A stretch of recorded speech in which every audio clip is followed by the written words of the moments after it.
இன்று நம்ம தமிழகத்தில் நடந்த முக்கிய அரசியல், கல்வி, வேலைவாய்ப்பு, அரசு திட்டங்கள் மற்றும் பொதுமக்களை பாதிக்கும் முக்கிய செய்திகளை ஒரே வீடியோவில் பார்க்கலாம். அதுக்கு முன்னாடி நம்ம சேனலை இப்போ தான் ஃபஸ்ட் டைம் பார்க்குறீங்கன்னா நம்ம சேனலை சப்ஸ்கிரைப் பண்ணுங்கள், ஷேர் பண்ணுங்கள், சைடில் இருக்க பெல் பட்டனை அழுத்தி வைங்க. அப்போ தான் நான் போடுற ஒவ்வொரு வீடியோவும் உங்களுக்கு நோட்டிஃபிகேஷனில் வரும். வாங்க வீடியோக்குள்ளே போகலாம்.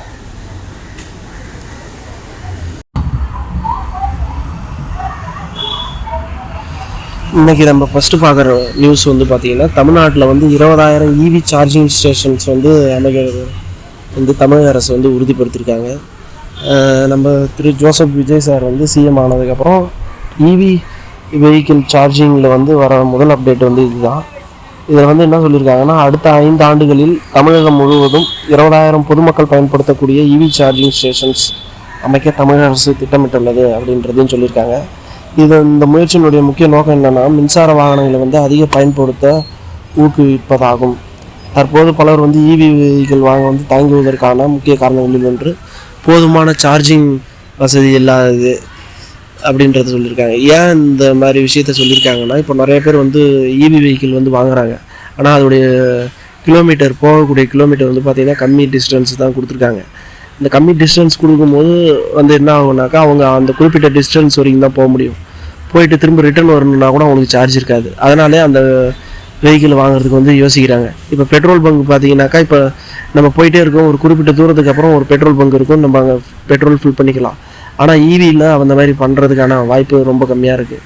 அதனால தான் இந்த சார்ஜிங் பாயிண்ட் வந்து நிறையா இடத்த கொண்டு வந்துட்டாக்கா அந்த ப்ராப்ளம் இருக்காது அப்படின்றத தான் இந்த நியூஸில் சொல்லியிருக்காங்க. இந்த புதிய திட்டத்தின் மூலம் நகரங்கள் மட்டும் இல்லாமல் முக்கிய நெடுஞ்சாலைகள் மற்றும் பல மாவட்டங்களிலும் சார்ஜிங் நிலையங்கள் அமைக்கப்பட உள்ளது அப்படின்றதையும் தமிழக அரசு வந்து சொல்லியிருக்காங்க. இதனால் வந்து நீண்ட தூர பயணங்களும் எளிதாகும் அப்படின்றதையும் சொல்லியிருக்காங்க. இந்த திட்டம் செயல்படுத்தப்பட்டால் வந்து சுற்றுச்சூழல் வந்து பாதுகாக்கப்படும், எரிபொருளுடைய செலவு வந்து குறைக்கப்படும், பசுமை போக்குவரத்து வளர்ச்சிக்கு இது முக்கிய பங்காற்றும்னு தமிழக அரசு வந்து சொல்லியிருக்காங்க. இந்த திட்டம் குறித்து உங்கள் கருத்து என்ன? நீங்கள் எதிர்காலத்தில் மின்சார வாகனம் வாங்க நினைக்கிறீங்களா அப்படின்றத கமெண்டில் சொல்லுங்கள்.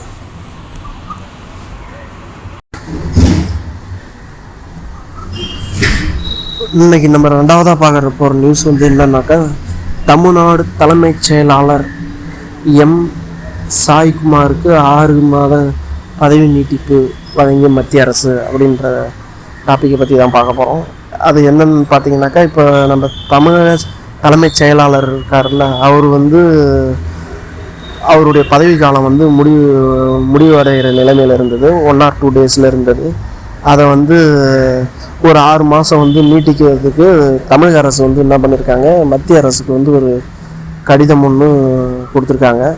அதில் வந்து என்ன சொல்லியிருக்காங்கன்னா, தமிழ்நாடு தலைமைச் செயலாளராக பணியாற்றி வரும் எம் சாய்குமார் ஐஏஎஸ் அவர்களுக்கு மத்திய அரசு 6 மாத பதவி நீட்டிப்பு வழங்க வேண்டும் அப்படின்றத கேட்டு கொடுத்துருக்காங்க. அதன்படி அவங்க வந்து பார்த்துருக்காங்க. மத்திய அரசு பார்த்துட்டு 28 பிப்ரவரி 2027 வரை தலைமைச் செயலாளராக தொடர்ந்து பணியாற்ற அனுமதியை கொடுத்து அவங்க மத்திய அரசு வந்து ஒரு பரிந்துரையை வந்து கொடுத்துருக்காங்க. இந்த தலைமைச் செயலாளர் வந்து மாநில அரசினுடைய மிக உயர்ந்த நிர்வாக அதிகாரியாக இருப்பார். அரசுடைய திட்டங்கள், பல்வேறு துறைகளினுடைய ஒருங்கிணைப்பு, நிர்வாக முடிவுகள் போன்றவற்றில் வந்து முக்கிய பங்கு வகிப்பவர் இவர் தான். இந்த நீட்டிப்பின் மூலம் தற்போது நடைபெற்று வரும் முக்கிய அரசு திட்டங்கள் மற்றும் நிர்வாக பணிகளில் தொடர்ச்சி கிடைக்கும் என்று அதிகாரிகள் கருதுகின்றனர்.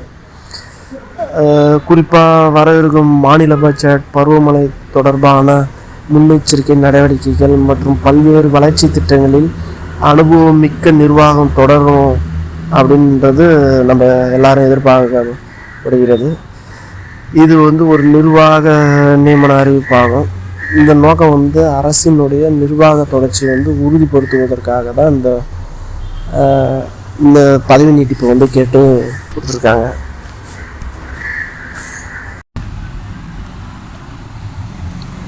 இன்றைக்கி நம்ம 3வதாக பார்க்க போகிற நியூஸ் என்னன்னு பார்த்தீங்கன்னா, நீட்டுடைய ரிசல்ட் வந்து வெளியாகிருக்கு. அதாவது வருஷம் நீட்டுடைய எக்ஸாம் வந்து நடக்கும். அதுக்கான ரிசல்ட் வந்து ஒரு 20 days 30 days வந்து ரிசல்ட்டு வெளியிடுவாங்க.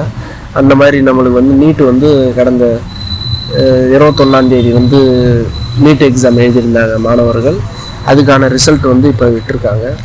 அந்த ரிசல்ட் வந்து டோட்டலாக வந்து 720 மார்க்கு எடுக்கணும். அதில் ஃபஸ்ட்டு மார்க் பார்த்தீங்கன்னா 715 மார்க் எடுத்து சாதனை பண்ணியிருக்காங்க மாணவர்கள்.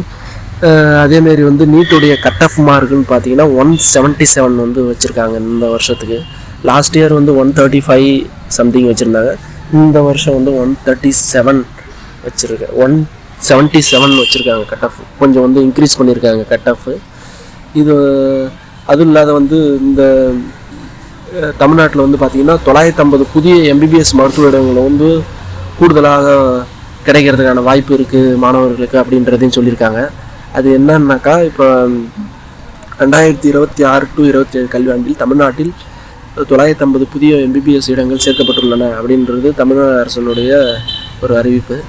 இந்த புதிய மருத்துவ இடங்கள் மற்றும் சில கல்லூரிகளில் இருக்கைகள் அதிகரிக்கப்பட்டதன் மூலம் இந்த வாய்ப்பு வந்து உருவாகியுள்ளது அப்படின்றதையும் சொல்லியிருக்காங்க. இதன் மூலம் மருத்துவக் கல்லூரியில் சேரும் மாணவர்களின் எண்ணிக்கை அதிகரிக்கும். குறிப்பாக நீட் தேர்வில் தகுதி பெற்ற மாணவர்களுக்கு முன்பை விட அதிக இடங்கள் கிடைக்கும் வாய்ப்பு உருவாகியுள்ளது. ஆனால் ஒரு விஷயத்தை நினைவில் வைத்துக்கொள்ள வேண்டும், நம்ம எம்பிபிஎஸ் இடங்கள் வந்து அதிகரித்ததுனாலேயே வந்து குறைந்த மதிப்பெண் பெற்ற அனைவருக்கும் அரசு கல்லூரியில் வந்து இடம் கிடைக்கும் அப்படின்றது அர்த்தம் இல்லை. சேர்க்கை இன்னும் நீட் மதிப்பெண் ஒதுக்கீட்டு, இடஒதுக்கீடு மற்றும் கலந்தாய்வு அடிப்படையில் தான் நடைபெறும். மாணவர்கள் அதிகாரப்பூர்வ அறிவிப்புகளை தொடர்ந்து கவனித்து கலந்தாய்வு தேதிகள் மற்றும் ஆவணங்களை சரியாக தயாராக வைத்துக் கொள்வது மிகவும் ரொம்ப அவசியம். மருத்துவராக வேண்டும் என்ற கனவுடன் இருக்கும் ஆயிரக்கணக்கான மாணவர்களுக்கு இந்த கூடுதல் இருக்கைகள் வந்து ஒரு நல்ல வாய்ப்பாக அமையும் என்று கல்வி வட்டாரங்கள் தெரிவிக்கின்றன.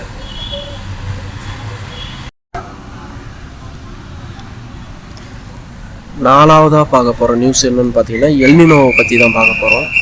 எல்னினோன்னா என்னன்னு பார்த்தீங்கன்னாக்கா, எல்னினோ வந்து வானிலை தொடர்பான ஒரு முக்கியமான ஒரு செய்தி. என்னன்னு பார்த்தீங்கன்னா, எல்னினோ வந்துச்சுனாவே வந்து வெயிலினுடைய தாக்கம் வந்து அதிகரிக்கும் அப்படின்றது நிறைய பேர் சொல்லி கேள்விப்பட்டிருப்பீங்க. அதை வந்து இந்திய தேசிய கடல் தகவல் மையமான INCOIS வெளியிட்டுள்ள சமீபத்திய தகவலின்படி எல்னினோ எனப்படும் காலநிலை நிகழ்வு 2027 மார்ச் மாதம் வரை நீடிக்க 98% வாய்ப்பு இருக்குது அப்படின்னு சொல்லியிருக்காங்க. இது இல்லாத உலக வானிலை அமைப்பு, அதாவது WMO, ஜூலை முதல் செப்டம்பர் வரை, இப்போ ஜூலை மந்த்து தான் நடக்குது, ஜூலைலேருந்து செப்டம்பர் மந்த் வரை எல்னினோ வந்து ரொம்ப கடுமையாக இருக்கும் அப்படின்றத அவங்க கணிச்சு சொல்லியிருக்காங்க. எல்னினோ வந்து என்னன்னு பார்த்தீங்கன்னாக்கா, பசிபிக் கடல் மேற்பரப்பு வெப்பநிலை அதிகரிப்பதால் உருவாகும் ஒரு காலநிலை மாற்ற நிகழ்வு தான். இது வந்து இந்தியாவினுடைய பருவமழை மற்றும் கடல் சூழலை பாதிக்கக்கூடும். அதாவது என்னன்னு பார்த்தீங்கன்னா, பசிபிக் பெருங்கடலில் கடல் மேற்பரப்பு வெப்பநிலை வந்து அதிகரிக்குமா.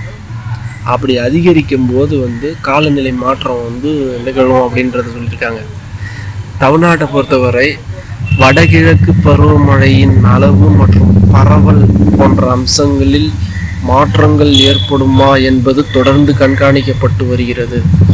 ஆனால் இப்பொழுது எந்த மாவட்டத்தில் எவ்வளவு மழை குறையும் அல்லது அதிகரிக்கும் என்று உறுதியாக கூறப்படவில்லை. இது குறித்து பின்னர் வானிலை துறையின் அதிகார முன்னறிவிப்புகள் வெளியிடப்படும் அப்படின்றதையும் சொல்லியிருக்காங்க.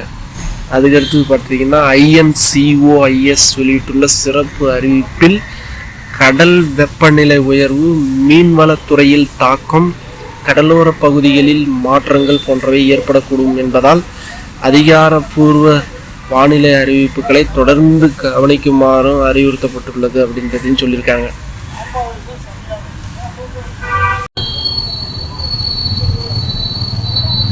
அஞ்சாவதாக பார்க்க போகிற நியூஸ் என்னன்னு பார்த்தீங்கன்னாக்கா, தமிழ்நாட்டில் வாக்காளர் பட்டியல் திருத்தம் தொடர்பான வழக்குகளை முடித்து வைத்த உச்சநீதிமன்றம்.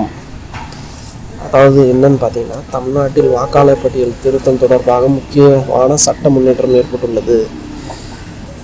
தமிழ்நாட்டில் வந்து சிறப்பு தீவிர வாக்காளர் பட்டியல் திருத்தம், அதாவது SIR, ஸ்பெஷல் இன்டென்சிவ் ரிவிஷன், SIRன்னு சொல்லுவாங்கல்ல, அது தொடர்பாக தாக்கல் செய்யப்பட்ட மனுக்களை உச்சநீதிமன்றம் முடித்து வைத்துள்ளது. இந்த வழக்குகளில் தேர்தல் ஆணையத்தின் நடவடிக்கையை எதிர்த்து பல்வேறு அரசியல் கட்சிகள் மற்றும் தலைவர்கள் மனு தாக்கல் செய்திருந்தனர். உச்சநீதிமன்றம் பீகார் மாநிலத்தில் இதே போன்ற விவகாரத்தில் ஏற்கனவே வழங்கப்பட்ட தீர்ப்பை கருத்தில் கொண்டு இந்த மனுக்களை முடித்து வைத்தது. அதே நேரத்தில் மனுதாரர்கள் சட்டப்படி கிடைக்கக்கூடிய பிற வழிகளை தொடரலாம் என்றும் நீதிமன்றம் அறிவித்துள்ளது. இந்த தீர்ப்பின் பொருள் என்னவென்றால், தேர்தல் ஆணையம் வாக்காளர் பட்டியல் திருத்த பணிகளை சட்டப்படி தொடர முடியும். ஆனால் தனிநபர்கள் அல்லது அமைப்புகள் குறிப்பிட்ட பிரச்சனைகள் இருந்தால் சட்டத்தின் கீழ் வேறு வழிகளில் தீர்வு தொடரலாம். முக்கியமாக இது தேர்தல் முடிவுகள் குறித்த தீர்ப்பு அல்ல, வாக்காளர் பட்டியல் திருத்த நடைமுறையை பற்றிய சட்ட நடவடிக்கை மட்டுமே அப்படின்றத தெளிவாக சொல்லி கொடுத்துருக்காங்க.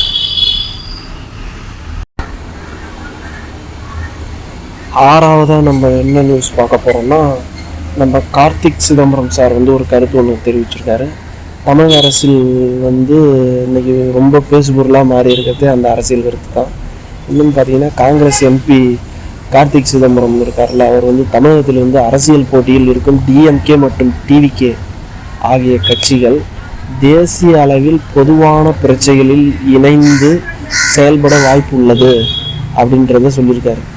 இந்த கருத்து விசிகே தலைவர் தொல் திருமாவளவன் அவர்கள் முன்வைத்த யோசனைக்கு ஆதரவாக கூறப்பட்டுள்ளது. இந்த கருத்து கார்த்திக் சிதம்பரம் கூறுகையில், மாநில அரசியலில் கட்சிகள் போட்டியிட்டாலும் தேசிய அரசியலில் சில பொதுவான கொள்கைகள் அல்லது விவகாரங்களில் இணைந்து செயல்படுவது அரசியலில் புதிதல்ல அப்படின்றதையும் சொல்லியிருக்காரு. இந்த கருத்து தற்போது அரசியல் வட்டாரங்களில் விவாதத்தை ஏற்படுத்தியுள்ளது.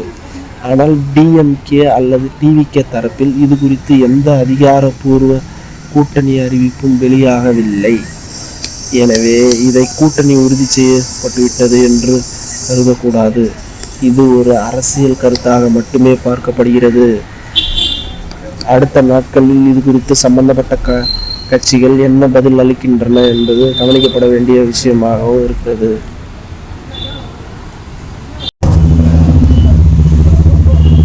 நம்ம ஏழாவதாக பார்க்க போகிற நியூஸ் என்னன்னு பார்த்தீங்கன்னாக்கா, தமிழகத்தின் பாரம்பரியத்தை உலக அரங்கில் பெருமைப்படுத்தும் ஒரு மகிழ்ச்சியான செய்தி ஒன்று வெளியேறுகிறது. அது என்னன்னு பார்த்தீங்கன்னா, தஞ்சாவூர் மாவட்டம் துக்காட்சியில் அமைந்துள்ள 12ஆம் நூற்றாண்டைச் சேர்ந்த அபத் சகோசேஸ்வரர் கோவிலினுடைய மறுசீரமைப்பு பணிக்கு யுனெஸ்கோ என்ன பண்ணியிருக்காங்க, Asia Pacific award of distinction அப்படின்றத கொடுத்துருக்காங்க. இந்த விருது கோயிலினுடைய பாரம்பரிய கட்டடக்கலையை பாதுகாத்து அறிவியல் முறையில் மேற்கொள்ளப்பட்ட புனரமைப்புக்காக வழங்கப்பட்டுள்ளது. இந்த கோயில் சோழர் கால கட்டிடக்கலையின் சிறந்த எடுத்துக்காட்டாக கருதப்படுகிறது.